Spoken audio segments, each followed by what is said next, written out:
So hello, welcome to Right Hive 2023. Thank you so much for joining us. This is a panel called Using Web Serial Story Platforms to Develop Your Writing, which I think might be the longest named panel at the show that I've seen so far. But we're glad to have you with us. Hope you're enjoying the conference so far.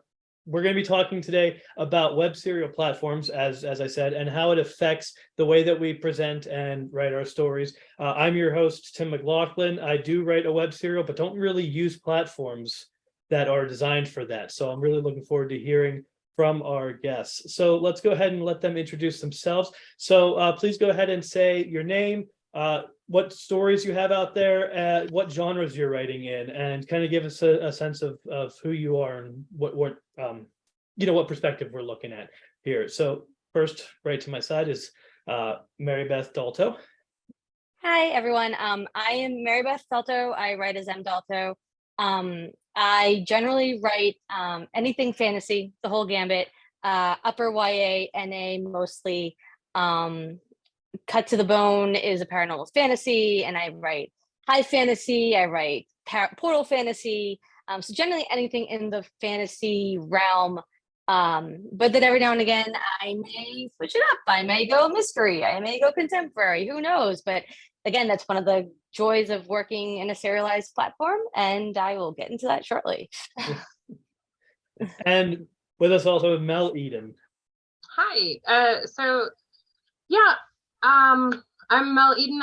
I go by ML Eaden on several different platforms, and publishing this past year. I actually took the leap of taking my stories and I published them wide, so they're available on normal, like the indie publishing platforms now.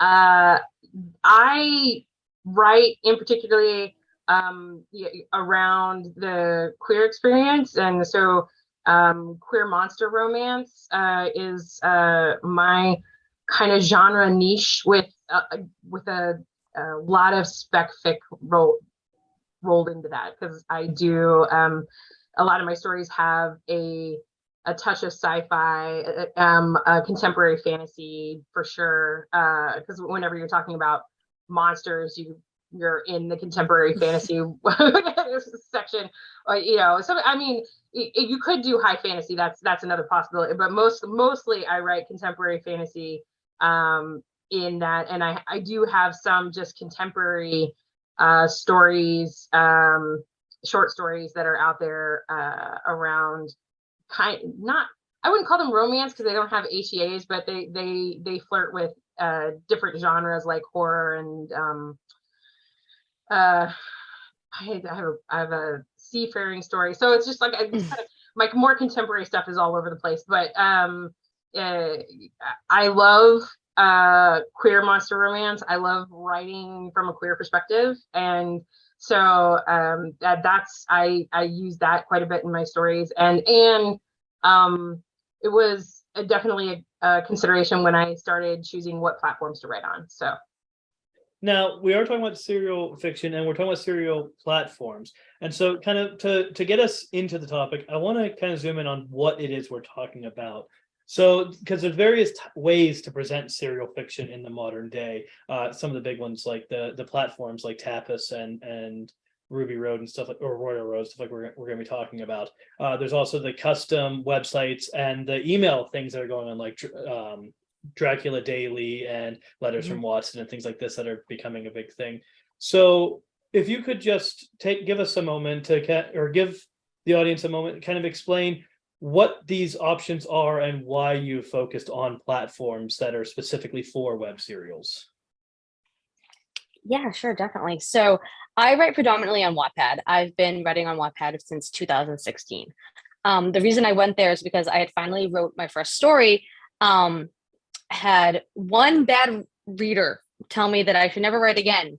And so my friend's like, hey, have you heard of this site where you could put chapters up as often as you want to and get feedback from, thousands, 100,000 people? And I'm like, no, that sounds horrible and scary. It actually took me about 6 months to finally heed her advice. And then I started posting my first story up on Wattpad in February 2016. And it was exactly what I was looking for. I was able to, post a chapter up one at a time, and I was able to get instant feedback from readers. Um, and it was really eye-opening because it gave me a lot more freedom and control over what I did and what I wrote, and really did start my journey towards this, idea of, serialized fiction, um, on a platform like Wattpad, where I was writing for engagement. You were getting instant feedback from writers, which I, in a way, felt was more valuable, just as valuable as any critique partner or beta reader could be, because you have these readers reading your stories in real time, giving you feedback and ideas in real time, and allowing you to incorporate that, if you so chose, into this manuscript that you may or may not be in the middle of writing. So that was one of the main points that led me to the site, and has kept me there, because I honestly feel like being able to post a draft and just have people read it and let me know what they think, if something works, if something doesn't, rather than me, trying to struggle through a manuscript alone, because I feel like, being a writer, it's a very lonely hobby and pastime. You're able to actually, engage and interact with your readers. That was truly what, inspired me and motivated me, actually, to continue to post in stories and continue to, wanting to write and share, because sharing is scary. And, when you have people that are actually looking forward to your next chapter, and hitting that publish button, you're like, that sense of unease, but at the same time, you're like anxious. You want to know what people think. And so it just is this whole different experience, I feel, much different than the traditional, querying and publishing aspect of the industry. What I started out doing originally was writing flash fiction in a blog, and doing serialized flash fiction, actually. And I had done really short formats, everything from 10,000 word short stories to like 100-word flash fiction. I never thought I could write long format. It wasn't something I felt I could do well, until a friend of mine suggested that I look at the serialized fiction and just come up with a story and kind of roll with it, because the different platforms, people are willing to read a lot, and they're really forgiving about like plot holes and foibles and spelling mistakes and even formatting things. It was a really great place to figure out, well, what did I want to write? What was my voice? How can I draw in more readers? What can I do to make the story more interesting to people? And the instant feedback, the instant kind of gratification of having several people read it after you post it, really sort of encouraged me to continue writing the stories that I started with. And I went all over the place. I had a very gay romance happening. At the same time, I was writing like a quad polycule monster romance, and then another story. Like, so I would start stories or figure out these short stories and post them, and kept getting feedback, and kept polishing the voice of my characters and plot and pace, and really honed in on what made it a good like length of chapter to read and how to connect the stories better. So that, in that way, like serialized platform really helped. The community around serialized platforms really help. Some of them don't have a lot of built-in community, but Wattpad and Tapas are definitely two that have a pretty big community. I'm also involved in another one called Neovel, which is fairly new, but it also has like a Discord that the community talks on. So I think the community there is growing a bit more. There's more readership, less interaction, and how they interact with the books are a little bit different. So, and the chapters, but yeah, what I found on both of those platforms was a community, a group to talk about how to write better stories, how to develop stories, what stories were popular, ideas that were off the wall, opportunities to collaborate with other writers. There was a lot of, getting involved in crossovers between your story and their story. There was a lot of that. So that was really cool. And it just sort of highlighted what was possible, I think, what was the beginning of my journey into broader fiction writing and broader publication. So that's why I got into it. It was very much a stepping stone for me from going from just a blog post to web serial, like a bigger and bigger audience, I guess is what you could say. And until I was publishing on like Amazon and things like that. Now, have either of you mentioned Amazon just now? Have either of you started exploring that? Was it Vella, Kindle Vella? I think it's called. I did. I traipsed into it, and I think a lot of people find success with it, which is great. And it is a paid platform, unlike like Wattpad and Tapas, you can pay, but a lot of the content is already free, and a lot of the community does things in such a way that they help each other continue to write that free content. There are paid programs on both of them. Kindle Vella is like entirely paid. You get accepted into it. You have to adhere to Amazon's policies, which are even stricter, I think, than Kindle Unlimited in some circumstances. And the other problem I found with it right off the bat is that if they reject something, you can't delete it. And if you put it up there, you can't delete it. It's like there's no taking it off of that platform. Whereas, Wattpad, Tapas, every other serialized platform I've been on, you still own your content and you can take it down. So that was as soon as I found that out, I was like, I think I'm I didn't want to give Amazon my content permanently, because that was a no-go for me. So, and some people are fine with it, and it's also early days, so maybe they will develop like a delete button. But I actually asked support about that, and they didn't have any plans to when I asked them about a year ago. So because that was my original plan, was to switch over to Kindle Vella and put the stories up there, and then slowly get into publishing and formatting, and that kind of stopped that in the water pretty quick, because I was like, I don't like not being able to control my content. So yeah, I mean, I know some people again who did new platform, let's dive right into it, and I was like, let me step back a little bit more. Because I am part of the paid stories program on Wattpad. I do have a couple stories that are on the paid side as well as free content. And I'm like, you know what? I'm okay here.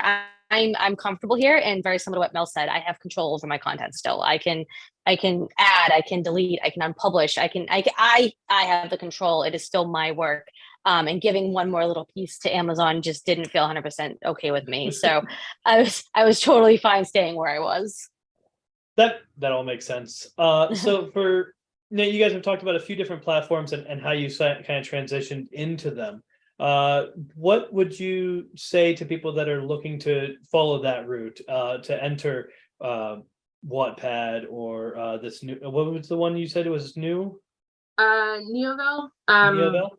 Yeah, it's similar to Tapas. It doesn't have as much of a community, but the share, like, it's a little bit different on the share rates. Like Tapas does ads. Like once you get to a certain level of subscription, you get an ad share, which isn't great because people do ad blockers nowadays. Neoville pays out a little bit better, not much better, but a little bit better, because they actually pay per view. So per read of each page or each chapter, which is, they go by a chapter model. So per chapter, you get a certain percentage of the overall, and they have a subscription model, but it's not tied specifically to your book like it is on Tapas. And so I could put content up there and people can just passively read it, and I get like about like 25 to 30 cents for 30 chapters, which isn't a lot, but I get maybe 3 cents for the same amount if less than that on Tapas, even if I have, and some people are pretty successful on those platforms because they have a lot of subscribers. And once you have a lot of subscribers, it does add up, but I only have like 500. So it doesn't, 500 and people with ad blockers kind of like diminish that pretty quickly. So that's the difference. But still, I see benefits from doing both. If you're not looking for money, if you're looking for like community and feedback and people to kind of rate what you're writing, it's a good way to start developing habits, writing habits, and a voice, and decide what you want to write.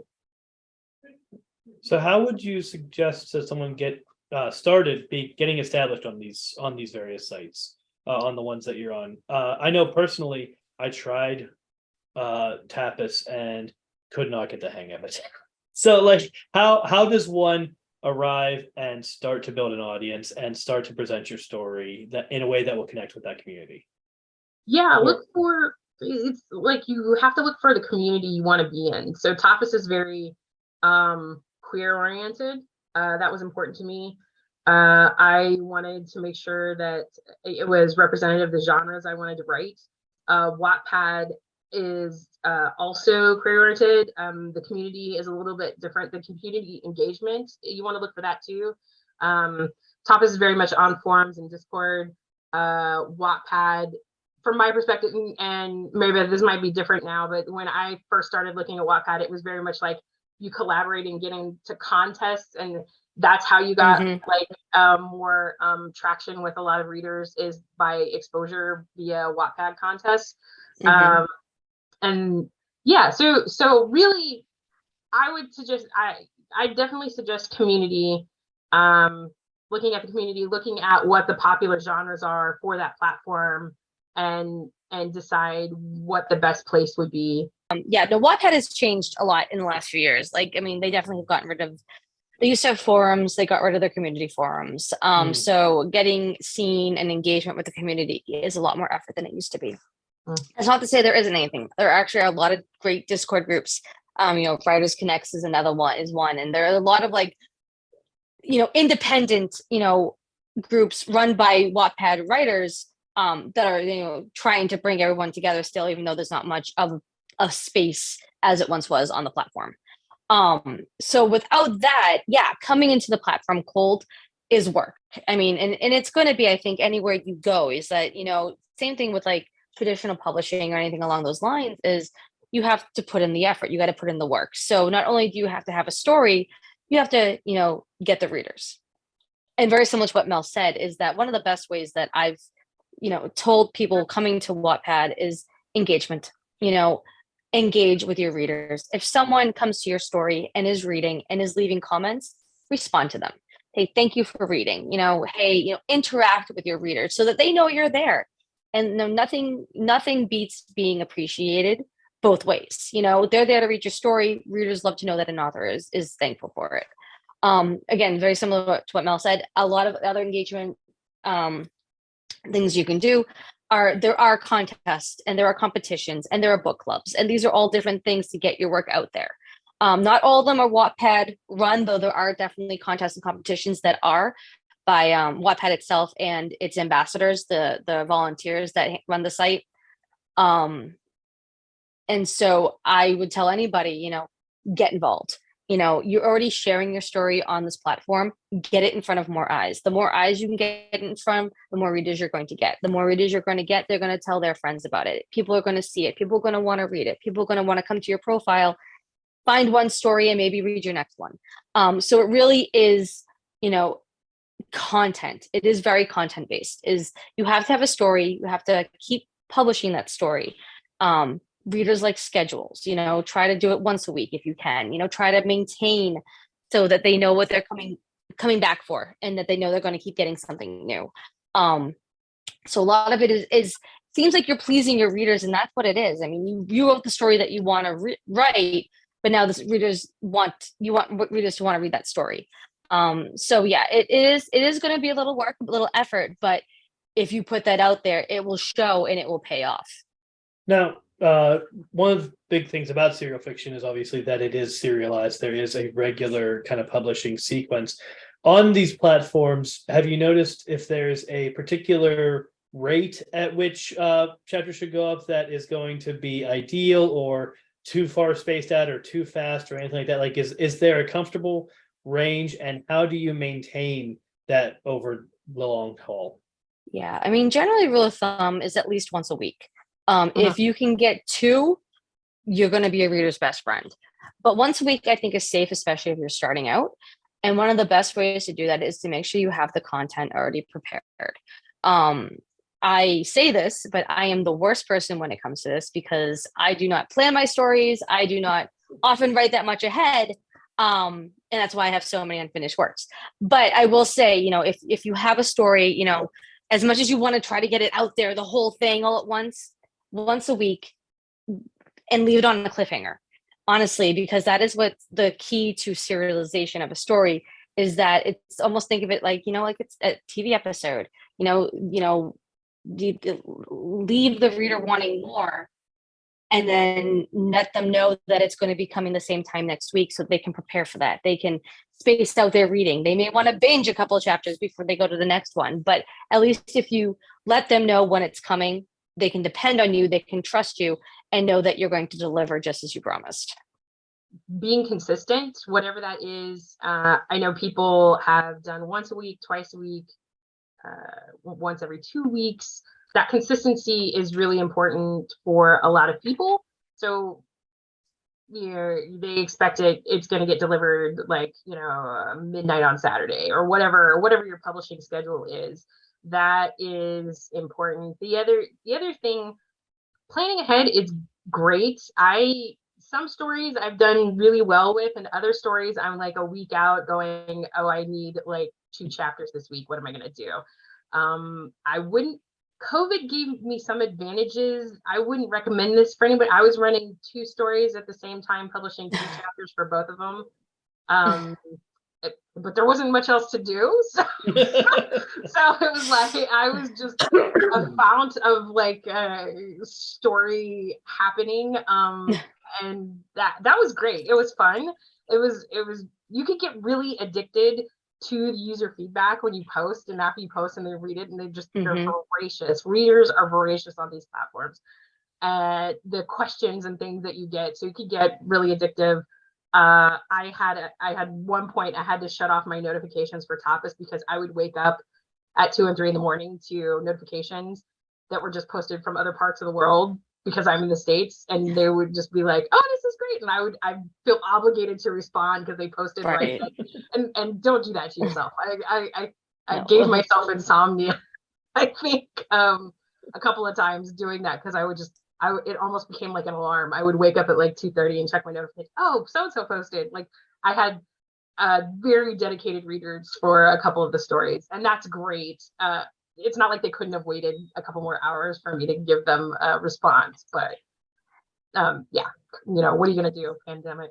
But yeah, having a consistency, having that consistency of responding to your readers, having the consistency of kind of leading and figuring out where the story is going.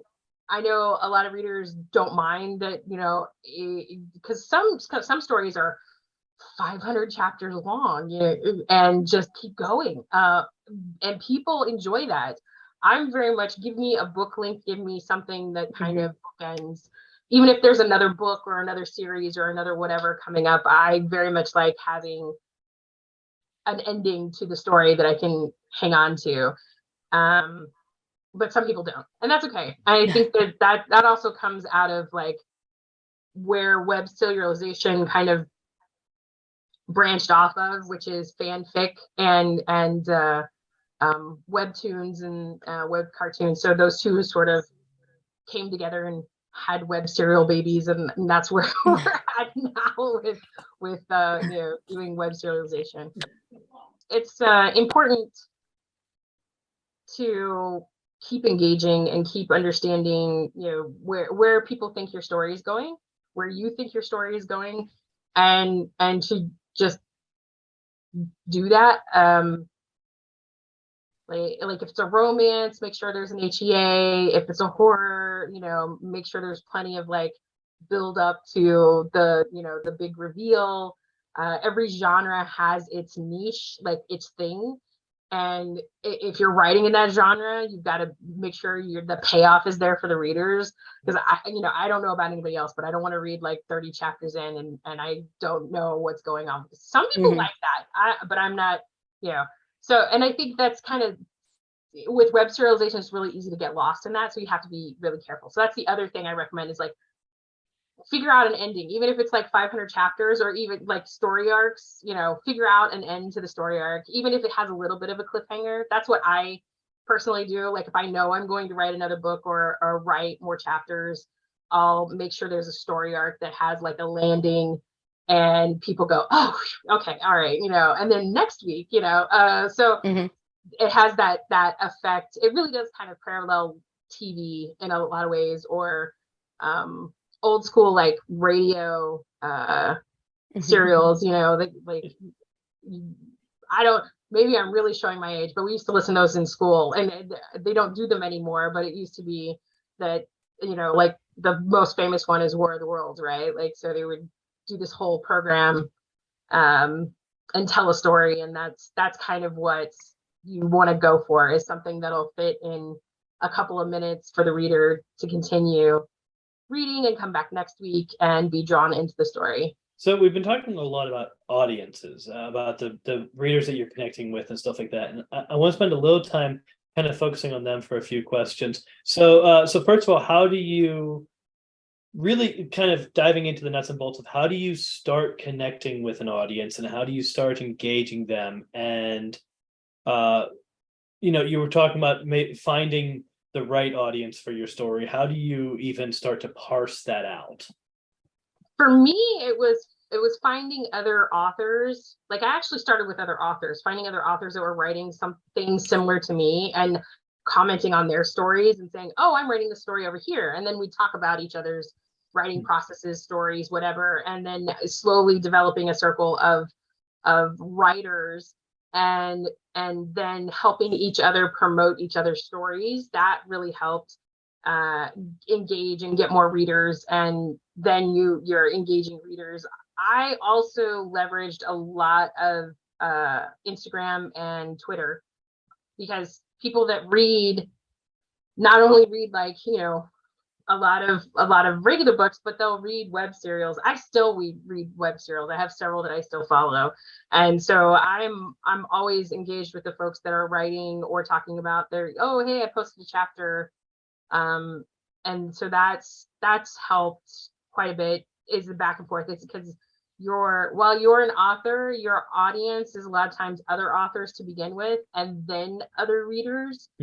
And then sometimes that encourages readers to turn into authors too. So it's that whole cycle of life. But I think, my first step was engaging with authors and going like, hey, am I doing this right? Do I need to, what am I getting wrong? How can I get more readers? What are you doing? And a lot of people are super helpful like that. They will jump in and be like, oh yeah, you should title it like this, or your blurb should say this, or you should use these genres to help identify your story better, or you should watch this thing you say all the time because you write this phrase all the time and it's really annoying, or something like that. Other authors are really good first readers, I think, and give you a lot of feedback that's valuable and help you kind of swim into the river that is the readers that flow past all of this stuff on a regular basis every single day. So yeah, I think a lot of it is definitely knowing your audience and knowing your genre. When I first got into Wattpad, I was looking mainly for user run profile groups. There are some like fantasy based ones that have like reading lists and book clubs and contests, and they're run by groups of users, and so you get to know those groups of users who are also authors generally that write in the same genre that you do. And there are romance reading clubs and everything like that, very similar. So once you get to know the other authors and then other readers come to know you as an author, and then they get redirected to your own profile, and it's a cycle of, give and take. And then again, it goes back to kind of the making sure that you are interacting with those readers who are taking the time to come and read your stories. If someone is commenting, I don't know if Tapas does the Tapas is commenting on chapters as much. Yeah. Yeah. So yeah, you can't do line by line like Wattpad does, but you put a comment in the sidebar of a chapter. Yeah. And that's actually one of the things I do enjoy a lot about Wattpad. I mean, there are other sites like Radish that don't let the authors interact as much. But with Wattpad, like, yeah, I mean, it even denotes you as the writer now, so that when you respond to a comment, they know that, oh, not only is this your username, but you're also the person that wrote the story if they didn't notice it at first. So it is definitely that whole maintaining the engagement and keeping that audience with you. And every time you post something, send out a notification just in case people miss it. Say like, oh, I have a new chapter, come check it out. And again, it's that whole, that it's almost like they're voracious, but it's almost like a trust too. They're like, this author is here, and this author responds to comments kindly and nicely, and appreciates their readers, as unlike some that think they're entitled to them. So it's definitely, you have to create a safe space for your readers for them to want to stay there as well. Now, you mentioned social media a little bit, Mel, but Marybeth, have you been using social media to kind of help drive that connection as well? Yeah. So social media, I have always been not a victim of, but I've always been on social media for one thing or another. And so when I started writing, not so much on Wattpad, because I also was published. And then I ended up going back to Wattpad because it was my happy space. That's a different story altogether.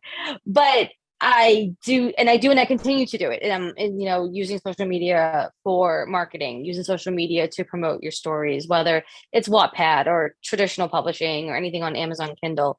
Again, in the very long term, along the same lines, is that you have those followers there and they want to know. And the more people you get, informed, the more people they may follow you platform to platform. It's not my predominant thing. I don't predominantly market Wattpad as much there. I should more. But I definitely have used it every now and again. Like if I finished a story, if I started something new, I will post it up there to let my followers know that it's there as well. And Mel, you said you were using Twitter and Instagram. Is that basically how you've been using it, or?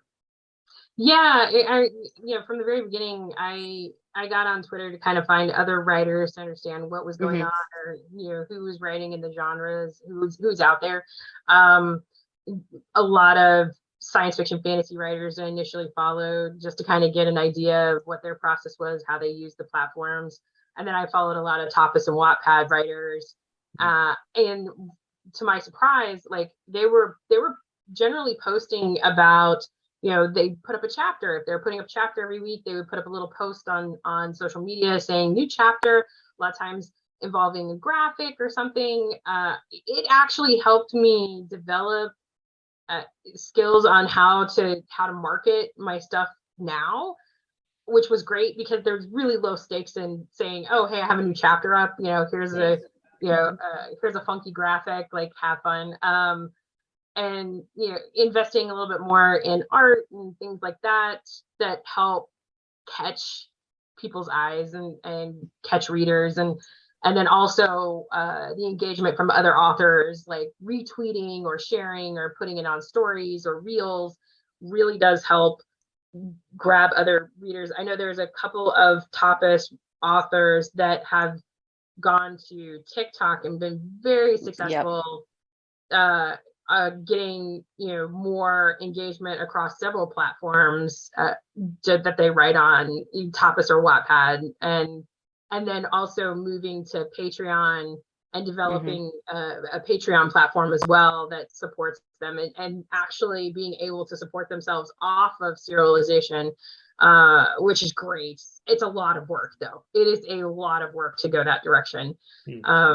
And so, yeah, it really does depend on the time you put into it and the effort, as with all publishing and marketing. So that's really what isn't the, like getting into traditional publishing is a lot harder than serialization, right. But the publishing and marketing, I feel like, are very similar. Because especially for an indie, like you're doing it all yourself. Right. You're not handing it off to somebody, especially with serialization, because it's your time and your money and your investment trying to figure out, what's the best time to post so I get the readers that I know are, coming to these platforms, and what hashtags do I use? That's really, really similar in my experience between posting on a serialized platform and, publishing on Kubo or Kindle or, Smashwords. You have to figure out how to tell people, regardless of where you're at or where you're publishing. Right. Once you have this audience and they're engaging with your story, this is happening while you're writing it. So how is that affecting your writing process, having this kind of live feedback happening as you're going through? Oh, it definitely affects mine. I'm not a planner. I'm a pantser through and through. And I have are you taking like plot input from people too then? I actually do. I have had not complete stories, because usually I know how a story is going to end. Very like Mel said, like I know how it's going to end. But there have been circumstances where people have, doted on one character over another, and I'm like, maybe there's something here, and I should change the love interest. Or, I was going to kill off a character, and an audience fell in love with him, or whatever, and I didn't so much kill them off initially when I was going to. I just let it linger a little bit longer. So I actually have audience to convince me to write other stories as well. Like I thought I had Cut to the Bone, for example, was a standalone. And then readers told me not only were they wishing that ended differently, so I wrote an alternate ending to appease them. They also told me they wanted to see a spin-off of these other characters, and it sparked my motivation, and I started writing that. So I definitely am a victim of my audience. I will listen to them. I will adhere a lot of their suggestions. They have influenced or given me ideas in the past. So, I mean, that's actually almost as valuable, if not as valuable as any other feedback that I could get, is that having readers that are so invested in your story that they feel comfortable enough to vocalize what they like, who they like, what they want, what they'd love to see, and being able to respond to that, like really, like again, like almost in a real time situation. It's definitely much different community than if you were just writing a whole manuscript by yourself, start to finish, without having anybody look at it until you were done. My experience is slightly different, only because I get a lot of my stuff involves a lot of role building, and fantasy generally does. I apparently attract really geeky types because they want to know how things work. So then I end up in long conversations with readers about like, well, how do dragons reproduce? Because your dragons are different than I veer off a little bit. I take the basis for a fantasy element and then tweak it a little, and that I get more questions about that than I do like love interests or people. Although I've had people point out characters in some of the longer stories where they're interested in that character, seeing that character in another story, or more about that character, because I'll bring them up and then I'll hint at some like plot that I'm plotting. I'm a planster, like I plan ahead, and then I also like kind of know the story beats and the plot, but then like the in-betweens are sort of up in the air, depending on how my characters like go, like because sometimes I'll start writing and the characters will start doing stuff. It's like, I didn't expect you to do that, Yeah. So you you agree with that, Mary, but like they just kind of take off. Oh yeah, my characters Hey. take control more often than not. Jerks. Yeah. But often those are the best chapters because Yeah. you get a lot of response out of the reader when it's that spontaneous and you let it, you don't try to redirect it. You go, Right. okay, screw it. I'm going to go with the flow and write what's coming out of my head and hope that it works out in the end, or I can stick the landing or whatever. So I have a lot of people ask me about world building, and a lot of folks, I have subtle villains. I have like gray people, like gray characters. They're not actually like, they're the villain, except for I do have one character in my Dragon series that from the first book that everybody absolutely hated, period. End of story. Like there was a hate this character fan club. Like I even have some comments on other platforms about how much they hate this character. So it's not just on one platform that this character has gotten some hate. I do love those characters. Yeah. Yeah. And I love comments that are sort of leading to, like, I cannot tell you how many times I've gotten comments on Tapas of like, oh my God, is this what's going to happen? And I have to respond like, spoilers, like shut up, like that. Right. But what that tells me is I have set people up for the plot. Like their expectation is going to be met when they read the next couple of chapters, or I'm going to really blow their minds when they get to the, because it's kind of what they expect, but it's a little bit of a twist, I haven't had, a lot of times the things that I'm correcting are clarifications. Like it'll come across and they'll ask me about a particular plot or something that's happening and there's a bit of confusion and I'll have to reword something. And I've taken that on board because I'm like, oh yeah, sure. Let me clarify this a little bit more, because if it's confusing, it's going to be confusing to everybody. So that I really do appreciate, where they're just like, hey, this part doesn't make any sense, or this sentence is kind of messy, and then I can go in and fix that. That's really easy with serialization. You get a couple of comments like that and you're just like, oh yeah, no problem here, and Right. Yeah. run it back through your grammar check to make sure everything's kosher, and then put it back up. That I've always appreciated, and I've had a lot of not a lot, but a lot of comments in that kind of regard of like, is this what you meant, or is this how is this supposed to work, or what are we talking about here? And that just lets me further refine the story. But I thankfully I haven't had too many people could derail. Like I haven't had enough comments to actually derail the story and go, am I writing the right story or not?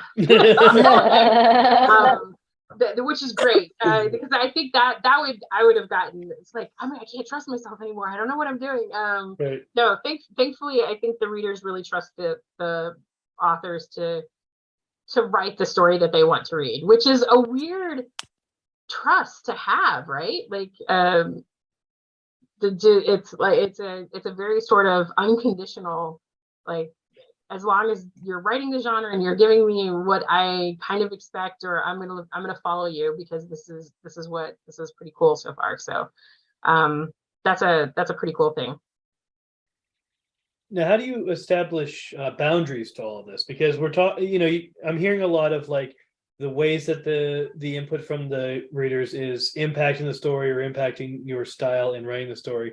But how do you decide what input that you're going to accept, what input you need to ignore, what types of things you're just not going to take into consideration? How do you establish your boundaries with the readers? So my boundaries are kind of,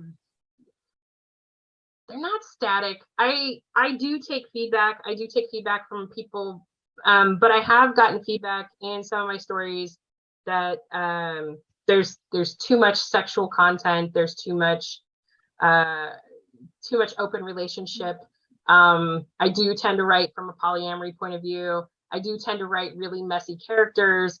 So there's one of my gay romances. They don't start off like out, one character is in a committed relationship. The other character is like, you see him go through people and that's all on page. It's not, oh, this happened or this is off page. It's very much on page, which is a lot different than some people expect of, especially a romance genre. And I stuck to my guns on that because a lot of people were like, I don't know if I like this character, if he's going to go around just kind of messing with everybody and pining over this other character, but still, you know, having relations with everybody else that he knows.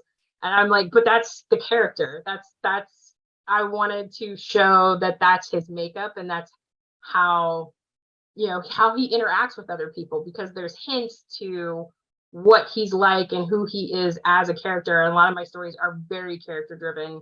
They have plot, but they're very, very character driven. So for me to not put that on the page was almost a disservice to the character. And I drew a line. I'd had comments and I was like, I'm not gonna change that. That's part of the story. It's important to that story. So I have caved, not to readers, but to other authors. That's hard. I think that's a little bit harder, especially experienced authors, when they come, you know, they come in and there's like, well, that doesn't seem, you know, this doesn't seem very conducive, or you're not going to get an audience because this is very not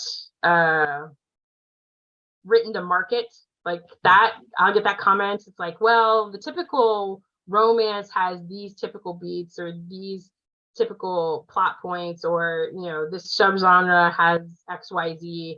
And I tend to take the box and throw it away and then make my own box and then put holes in the box. I don't and that I recognize that's not helping myself with marketing sometimes. But the readers that do stick around, that do like it, enjoy that aspect. They actually find it refreshing because they're not reading the same breakup in Act 3 every time. Or the same miscommunication trope, or the same, you know, they like just it. People want some people. I'm writing for people that want something different, and I'm writing for me, who I've read these stories, I've read these genres, and I want something different, so I wrote it. So that's important to me, to maintain that integrity for the most part. I do take feedback, but it really does depend on where it's coming from and what their point is, because you know, yeah, because it's hard. I respect readers a lot, and I respect reviews and feedback and things there, but I do think sometimes authors do have a bit more weight with me because they've been through similar struggles and things that I've faced, or vice versa. So it's, you know, making a suggestion, I put a little bit more weight into it. I might not take it, but I know it's still put a little bit more weight into it because they've been where I've been. So yeah, I definitely, I feel you in that whole, you know, meeting those beats. It's why very similar. I don't write romance. I write romantic fantasy because I very rarely have happily ever afters, and that's like my little loophole. But that's one of the joys about, you know, web serialization sites, is that you don't necessarily have to write for that market. You don't have to write for those readers. You can write for yourself. So that being said, I have written characters that people hate. And my main characters, I've had characters that they tell me they don't like her attitude. They don't like, she's complaining, she's whiny, she's spoiled. And I'm like, good. That's the point. You're not supposed to like her. I'm like, but thank you for letting me know that you appreciate that.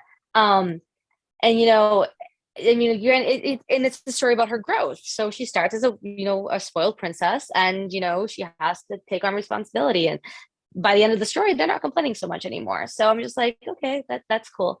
The other thing, I mean, but I will say, like, you know, readers, I ended a story with a very upsetting death, and I had readers yell at me about it. I didn't change it, but it took me maybe 2 or 3 years to be like, okay, you know what, readers, I feel inspired. Let me give you this non-canon ending to make you happy.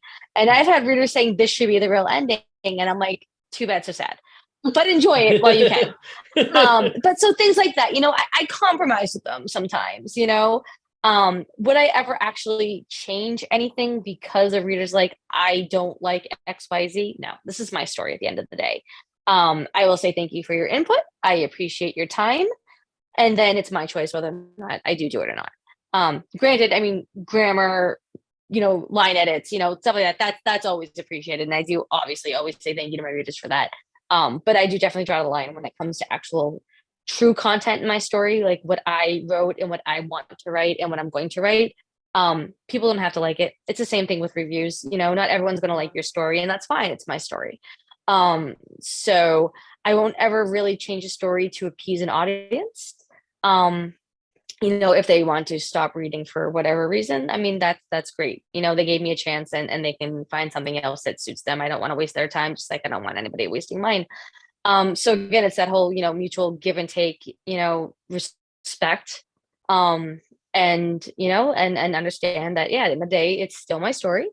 And I honestly do write what I want. I love reader feedback.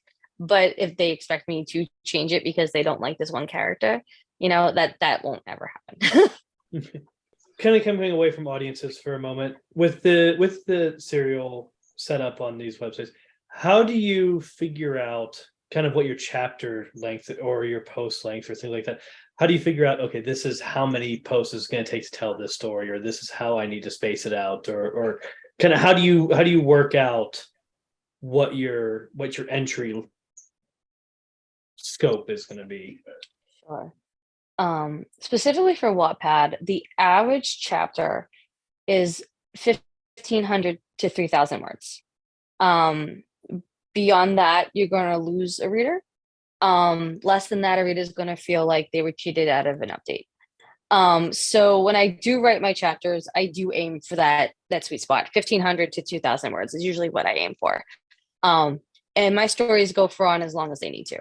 I do write more novel-based stories, so anywhere from 50 to 75,000 words is where mine usually go start to finish.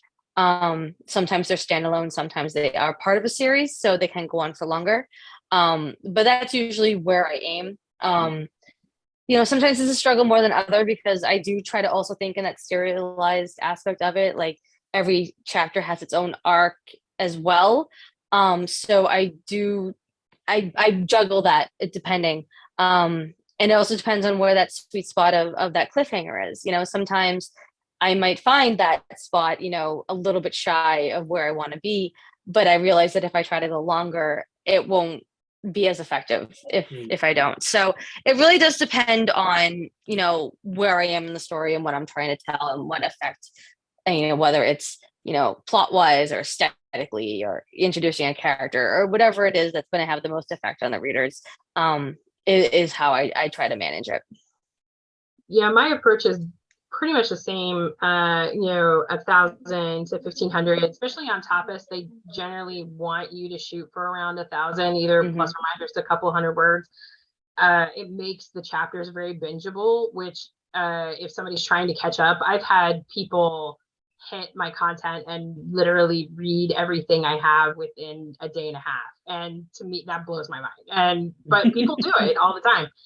And it is the other thing I have consideration for is character perspective. So I have one story that is a single character perspective through the whole story, except for the last chapter, because there's something that happens in the last chapter that causes that to shift. And so then I play a lot more with the length of the chapter. So it's more about what I'm trying to tell in that chapter versus the character voice. Sometimes most of my other stories have dual POV, and perspective voice, dual voice. And that makes me really kind of balance the chapters out, because I'm like, I don't want it to be this short, or I want the next chapter to be this and focus on the same little story arc, or is this an encapsulated from this character's point of view? So it really does, I think there are a couple of things I try to do, hit that word sweet spot, but if I go over, I've had some chapters that gotten up to like 3,500, but I'll break them up into two things and then make like a special event of it. It's like, oh, hey, I'm posting 2 chapters tonight. It's actually one chapter that I split in half, but yeah, like chapter 1 and part 2 of the same chapter, I've done that. That's gone over well because people like double updates. Because I don't want. I've also done it to where like I'll post half the chapter and then wait a week and post the other half of the chapter. That goes over less well because you kind of have like it. Sometimes it doesn't feel right because it's like, why are you making it a whole chapter if you're not posting it? But I don't know about Wattpad, but I know Tapas has like a character limitation for their posts. So when I run into that, I usually have to do 2 posts if I have a long chapter. I don't remember Wattpad having that problem.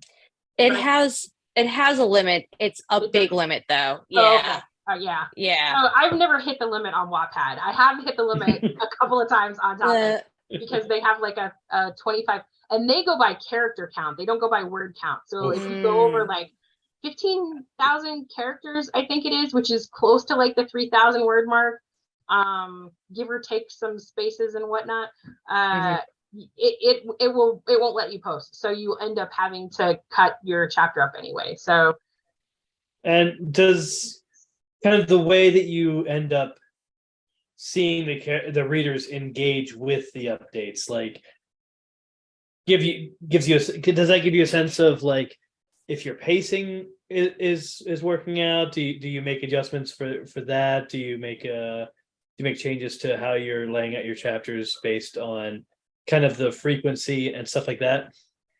Mostly because I've done like I'll engage how engaged my readers are by doing like a little contest, or Tapas has like a yearly.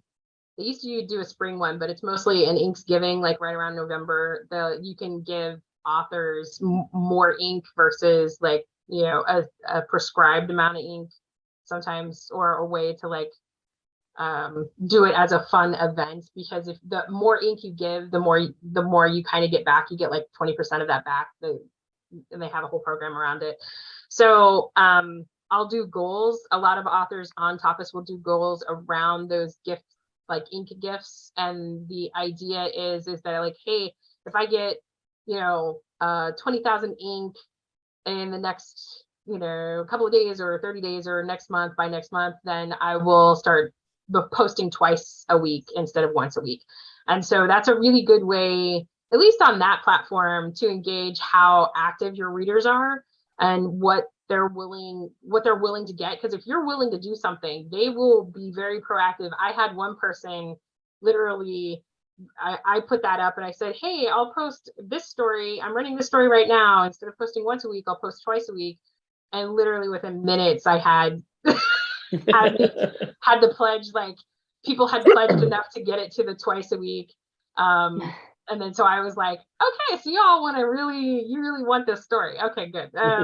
So yeah, so you can do things like that to judge whether or not your readers are engaged with it. Because I did that for a different story, and that didn't happen, right? They like I got some pledges, but I didn't hit the goal mark. And so I was like, okay, and then the thing you have to do is stick to it. Like you can't like, oh well, I'll go ahead and post twice a week anyway, even though y'all didn't do it, because then you kind of lose the incentive a little bit for people to engage. They're just like, oh well, if you're gonna do it anyway, why do I have to donate or whatever? At least that's how Tapas works. I know Wattpad isn't that way necessarily. I don't know about the paid part of Wattpad. I've only ever dealt with the free side of it. So there's really no monetary incentive that way. Paid is paid, whether you pay for it or you don't pay for it. The writers do get paid per chapter that is purchased, but there's really no incentive to do any more. Some writers, and I don't particularly do this, I know some do, say, hey, if I get X amount of votes or X amount of reads, I will post the next chapter, which, it's an interesting way to do it if you have a readership. Otherwise, you could lock yourself into never posting a chapter again if no one gives you what you want, if you're going to try to fulfill it, or you just, end up doing it anyway.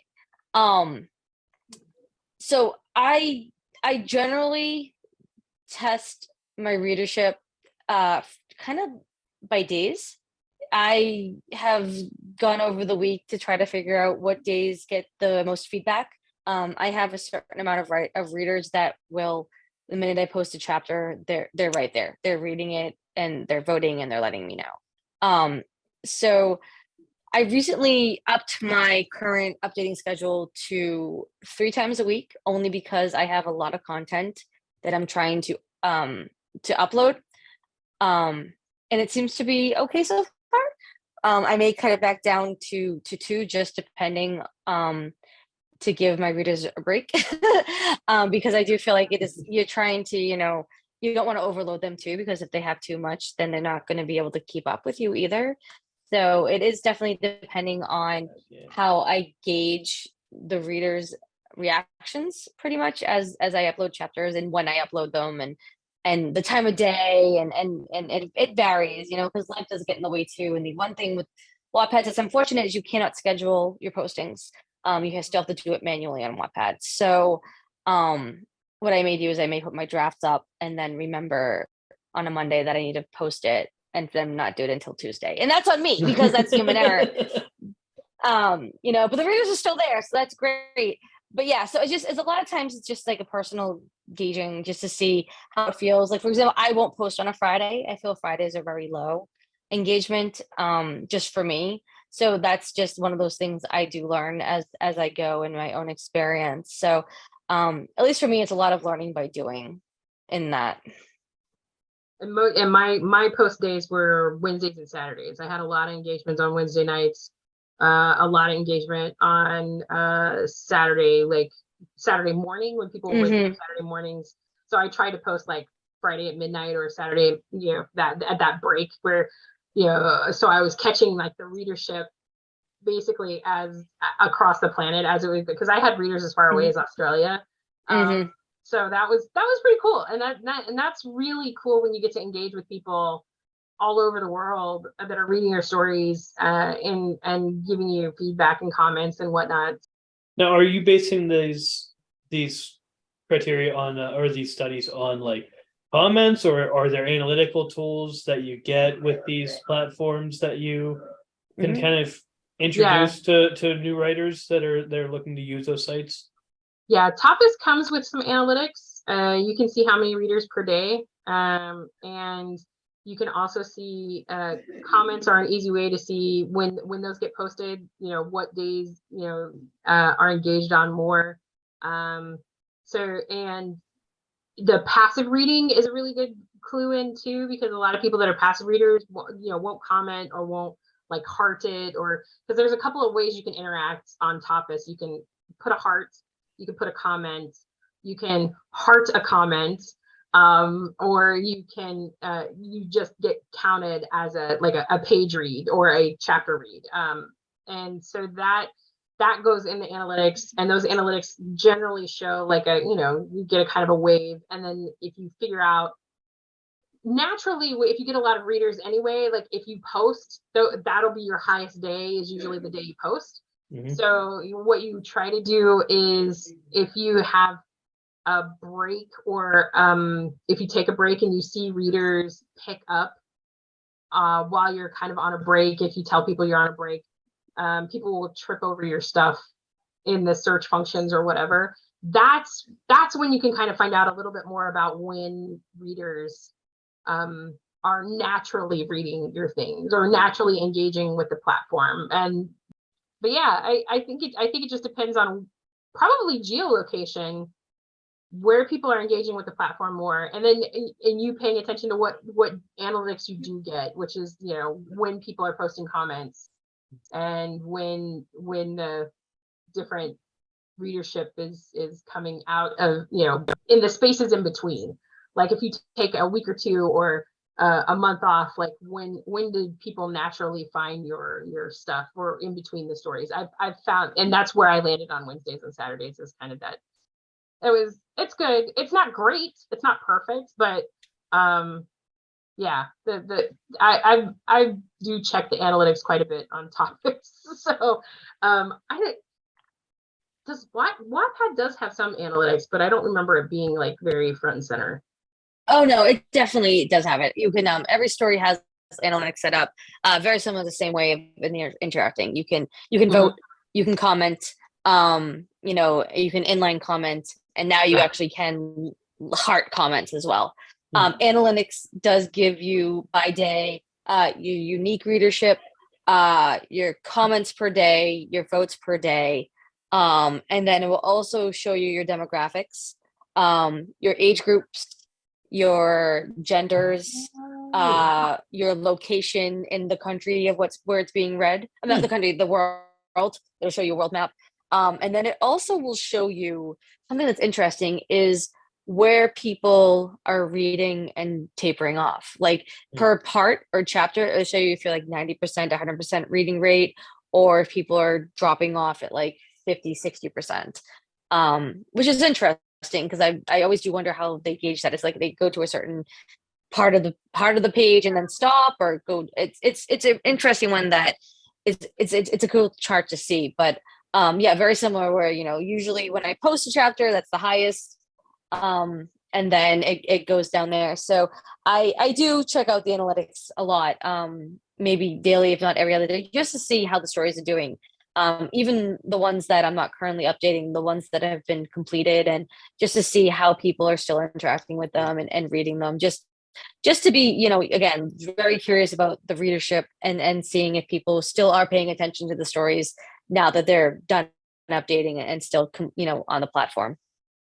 That's more analytics than Tapas does. Do you get just a, I'm gonna take over as moderator for a second. Can I ask a question? Because I honestly hadn't seen like the age, the demographics, and the geolocation stuff. Is that because you're a paid writer, or is Nope, it's there. There are different tabs. So yeah, they actually do have different tabs. They have it. I honestly, it's been around for a while. It's been around at least, I don't know if it's been around since 2016, but it's definitely been there for a while because there are different tabs that you can definitely hit when you go on. It shows the main story analytics, and then it does give you options for demographics and other things. So they've been there for a bit. I don't know exactly how long, but yeah, but it's totally available for anybody with the story published on the platform. Because the one time I did try to apply for like a paid or a premiere, they call it like a premiere story thing with one of my stories that was rather popular. I was told that my readership was too old. Like I skewed more into the 25, 35 range, I guess. Or my characters were too old and my readership was too old. So something that wasn't like center on the platform. And I was just like, yeah, no, I had the same response. So it was really weird. That was really weird to me because I was like, how did you, I'm like, you must be, so I do think they're collecting, I mean, it would be silly if they weren't. I believe they're collecting like analytics like that in the background, but I don't know that necessarily the authors get those analytics like that. I usually get comments per day, reads per day, likes per day. What are some of the disadvantages of the platforms that we're talking about that you guys are using? Some of the pitfalls or some of the problems that you run into as a writer? Yeah, it's really hard to get traction. Sometimes you can kind of feel like you're falling into, you're like just throwing stuff in a bottomless pit, and posting things and nobody's really seeing it. It can take a lot longer than you think to get an audience for a story. No matter how good the story is written, no matter what the content is, it can either be instantaneous hit, and then the other thing is that sometimes you'll fall into the trap of comparing your stories to other stories and like, why are they getting like millions of views and I'm getting nothing and I've put all this work into it? And it's like you just can't. Readers it's totally subjective.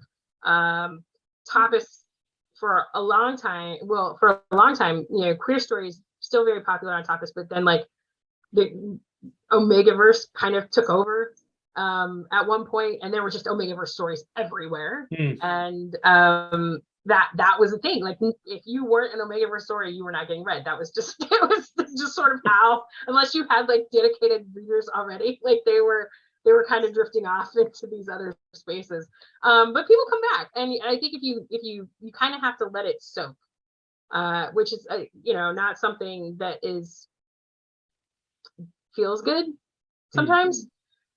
especially if it's a new story and you're just starting out and only has a couple of chapters. There are a lot of readers that won't read a couple of chapters. They wait until there's like 10 or 15 up, and then they'll binge those. So reader habits can really drive like your story engagement. Yeah. So it's that's the downside of the platform, right? Like I feel like because it can be really like you could do all the things, do all the grammar, make sure you're editing, make sure your posts are clean as possible, and you could still not really get a lot of engagement to start out with. And sometimes it takes finding another author that has engagement that's similar to yours and having them go, hey, have you seen this story? I really enjoyed it. And then their readers go try it. And then other readers tell readers. And a lot of times these platforms work on word of mouth, or that, they're on different discords talking about different stories. And that's just as important as anything else. And sometimes the other thing that who owns what, or if someone stole somebody else, plagiarism problems, I think you kind of have to be careful sometimes who you trust with your stories if you let people read ahead. So there's a lot in that direction that does, people are afraid of putting their content up because they're like, well, if I go the traditional route, at least it's protected. And I'm like, really, it's not protected anywhere. You could publish traditionally. Yeah. You can publish on Wattpad, you can publish on Tapas, you can publish as an indie. People are still going to steal your stuff. Yeah, I definitely, mostly the main one that I would say is, especially if you're even if you're an established writer, putting a new story onto a platform like Wattpad, Tapas, you're a small little pebble throwing into a big pond. Mm-hmm. And, we're all slaves to the algorithm, just like we are on any other platform or network. So, it's all about making sure your story can get seen. Are you titling it correctly? Do you have a blurb? Are you tagging it the way you should? But even still, you could do that and then not get the reads. And that's disheartening, especially when you are someone who has been on a platform and you have a readership, but no one's seeing your story. So, that's definitely one of the main things that I do warn new writers about when they go to a platform like Wattpad is that, think of how many users there are in this and then times that by like 10 at least. And that's how many stories you have to go up against. So it's really is just a matter of, perseverance, keep updating those chapters, keep getting it into the system, getting it seen.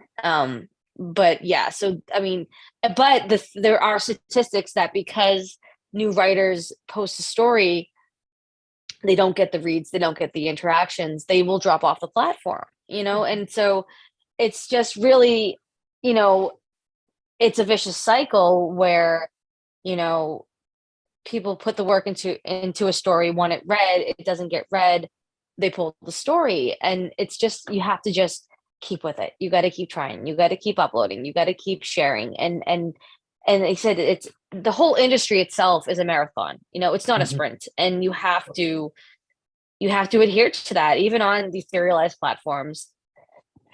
Again, very, very similar to what Mel had said, is that people look at, Wattpad specifically like as a like fanfic erotica site. No one wants to give it the time of day of anything beyond that, but there are writers who are successful, beyond successful with their stories from Wattpad. Wattpad is publishing books. Wattpad is making movies. Wattpad is making Netflix series. It's one of those things that people don't give it the credit they deserve. So writers who could succeed on a platform like Wattpad or Tapas immediately have this negative outlook against it just because of what the industry is saying about it, what people feel about it, what people on Twitter may be tweeting about it. And so trying to get beyond that weird stigma that, a web platform isn't as legitimate as, traditional publishing, is also something that I see myself, personally fighting against. I tell someone I write on Wattpad and you're like, ugh, It's like, well, no, let me explain it to you a little bit more before you start, assuming that I'm just writing, hardcore smut. So that's the things, it's just trying to get people more comfortable with the fact that, good stories can be found on these platforms. You just have to give them that chance. People can burn themselves out too, trying to keep up with the publishing pace or go beyond and really get into the demands or get into that kind of addiction interaction where your readers are like, well, when's the next chapter coming up, or that chapter's too short. And I've seen some comments where writers will post like 2,000 word chapters. Well, that's not enough, especially because it does come from the webtoons, so people have that almost apply the same thing. Well, if I didn't get enough, then I'm just going to complain about it. That can really burn authors out, especially if they get a high readership. Then there's a demand that you post on time, that you're there every week, that you have a certain length of chapter, because some readers feel like it's their domain. I don't know. They just kind of go a little feral, and then you're like, what did I get myself into? And so that can be disheartening for some people too. And I've seen writers burn out because they'll be writing the same story for 2 years because readers will just keep reading it and they're just very voracious, and then all of a sudden they'll just disappear because life or whatever. And that happens too, because people are just like, I can't write this anymore, I'm done. And that's okay. I think if you're an author that's happened to, that's okay. There's a lot of speculative fiction that comes up, I see, in not just this panel, but in kind of serial fiction at large. It seems like the vast majority of what I run into is speculative fiction. Do you think there's something particular to the speculative fiction or the serial fiction setup that kind of draws these things together? Like, do you think that there's a way that these things really benefit each other that maybe other genres don't connect as quickly? I think it goes back to the whole, if you think of these epic high fantasy stories like Lord of the Rings, Game of Thrones, they're major stories, and you read it chapter by chapter by chapter. And I think that is part of it too, is that you're building this world and you're feeding it to your readers one little bit at a time. And I think that by serializing it, giving them a chapter a week, they're investing in it more too, because they're getting lost in this world that you're creating. And so they want to know more. They want to learn more. At least for me, that's what I find, as opposed to like a contemporary or, a cozy romance or something like that. I feel like when you have more spec fic involved, you are, throwing those breadcrumbs, and those readers are coming for more and more each time.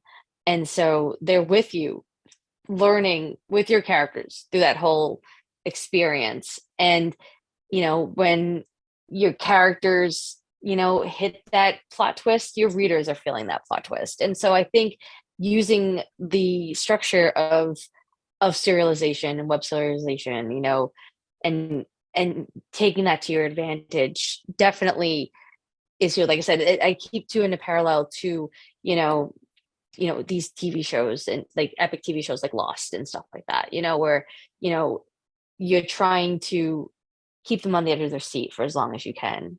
And then the screen goes black and they have to wait till the next episode. And that's how I keep that in my head too, is that being able to use the serialization of, Wattpad for that, definitely I do think keeps readers with you so long as there is a payoff at the end. You can't just keep dragging them along and pulling them along. You have to reward them, just as much as you want them to reward you. So I definitely think the platform for that kind of storytelling, at least for me, is definitely ideal. What gives us platforms, what makes the speculative fiction genre, that hodgepodge of different genres, so easy to do, especially on a serialization platform, is that it leans itself into breaking those genre rules a little bit. And so you can have a urban fantasy with a sci-fi with a horror mystery bent. I play with all of that. One of my next dragon books is actually going to be set mostly on a moon base, so like I'm putting dragons on the moon. That's not common, that's not a thing that I've seen out there. So that this platform lets you do things like that, and the readers are there with you, I think, because it grew out of fanfic, and fanfic is very much about throwing things together and seeing what happens, and kind of like you get this soup of like, you know, ships that never were written into canon, and people, you know, characters getting gender bent, or you know, are actually or completely swapped, like gender swapped, or you know, some aspect of them are completely different than the canon character from either a book or a show or whatever. And I think that has very much informed speculative fiction and how it's developed, and it's also informed how these serialization platforms have developed. There's all kinds of things that really lend itself to serialization and really lend itself to that speculative fiction space. And those stories get more, I think, are because you don't have the pressure of marketing, you don't have the pressure of like a higher pressure. Especially if you're writing for yourself, it doesn't feel like you have to follow all the rules. You don't have to necessarily make it a marketable story. You don't necessarily have to make it something that is even palatable. I mean, going back to, you know, the tags on AO3, you know, dead dove do not eat. Like this is what you're getting, right? Like you can't Dead dove don't eat. Oh my god. yeah, however that meme goes, because it's what you're getting. And a lot of people, I love the tags on AO3. I wish like other platforms would adopt those tags, so it would be there's just a whole evolution of the tags over there. But that really does encapsulate how that speculative fiction just sort of grows and is naturally organic on a lot of these platforms, because people throw in things that you weren't expecting. It's like, oh hey, I'm over here in like a fantasy, and all of a sudden I've got this alien, you know. It's like, okay, all right, I'll go with it, because who cares? I'm here, I'm reading, I'm with you. And it goes back to that trust that a lot of those platforms have, that eventually you'll get to the point, or you'll hopefully get to the point, and you've invested time in reading what the author is writing, and you trust the author to get you there. So that's where I see web serials filling that niche, and I see platforms definitely, like Amazon, for instance, is a great example. They take advantage of niche like areas, and they developed Kindle Vella, and it's because they saw a way to make money off of serialization. So that says something right there. It sounds like you don't anticipate that shifting again anytime soon, though. Or if someone is coming in that really wants to write something that isn't speculative fiction, kind of how would you encourage them to find a niche within it? Find a platform that really supports that particular genre. Like Royal Road is very big on sci-fi and fantasy. Their Tapas is very much in that space of queer stories, but a lot of them are mostly lit, like modern day queer stories. Sometimes you'll find some high fantasy, but most of it is very modern day-esque. You can write anything you want on Wattpad, but romance is usually what's going to get the reads for you. Yeah, and that's definitely like queer romance is kind of that modern day queer romance is, especially with age gap for whatever reason. That's pretty primarily what I've seen on Tapas. You know, with some exceptions, but that's primarily what I see. And then romance, because honestly, the last time I looked at Wattpad, it was sort of trending into horror a little bit, and then I think it came back maybe. Yeah, it fluctuates so much. Yeah. So you just kind of have to look at what's trending on what platform, because I know like Radish is very much geared towards romance. I think some fantasy, and then there's a whole of brand new serialized platforms that are trying to gain readership. I know the Neovel, the other one I'm on, is actually more geared towards mystery and a cozy mysteries and mysteries. And then if it doesn't work for any serialization platform, you can always serialize yourself. You can, put it up on your own website. So that's always an option. Platforms give you a built-in community. Website doesn't necessarily do that, but people read websites and web serials just as on people's blogs and stuff, just as much as on a serialization platform. So I wouldn't discount setting up a WordPad or something like that and posting there, or even like a blog spot that's free and just kind of playing with it.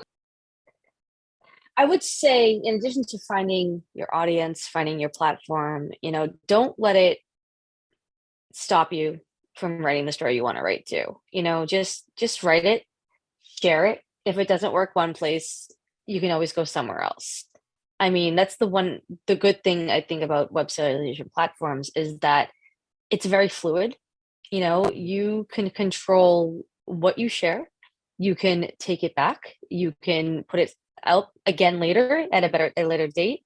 And so having that freedom, I think, is definitely one of the benefits also for writers and readers, too, it's always going to be, it's comfortable, at least as a writer. I find it very comfortable to have that control, more so than in the traditional, because once a book is published, it's out there, and it's a lot harder to take that back than if you were posting stories on Wattpad. So that, at least for me, is where that comfort level is for me, and why I would prefer, at least for anything for myself, sharing it there, definitely.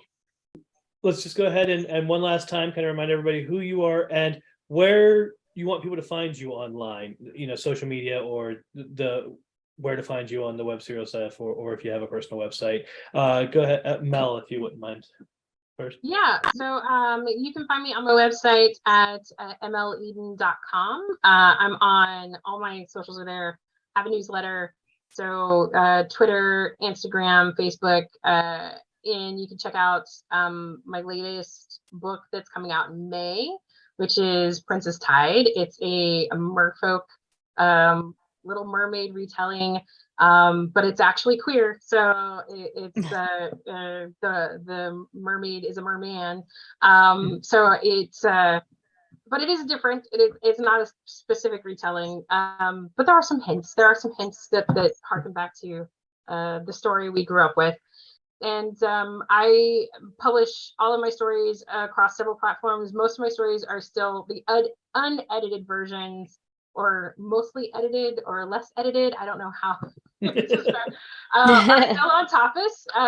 So you could actually check the book out that is coming up in May on Tapas. You can read it in its proto form, I guess. And then and then see all the new content and then new editing that's coming with the book in May when it launches wide, May 25th. Yep. You can find me on my website is authormdalto.com. I'm also on Twitter and Instagram as mbdalto, and all of my work is currently on Wattpad exclusively. You can find me under username Druid Rose. There you can find a couple of my paid stories, such as Cut to the Bone, which is my new adult paranormal romantic fantasy, because I don't want to say it's a romance because it's not. And then I have free content there as well, and that is where I am continuously to post my stories. I am currently reposting my story 2000 Years, which was at one point published and now is again going exclusively to Wattpad. So thank you both for being here and for kind of walking us through this. I think we've learned a lot about this, and I'm hopeful to see how the conversation goes following this. Once again, my name is Tim McLaughlin. If you're interested in any of my stories or live casts or any of the things that I do, TE McLaughlin, spelled like that, at .weebly.com. We'll have all of my links and everything. So thank you very much for joining us, and enjoy the rest of Right Hive 2023. Thank you.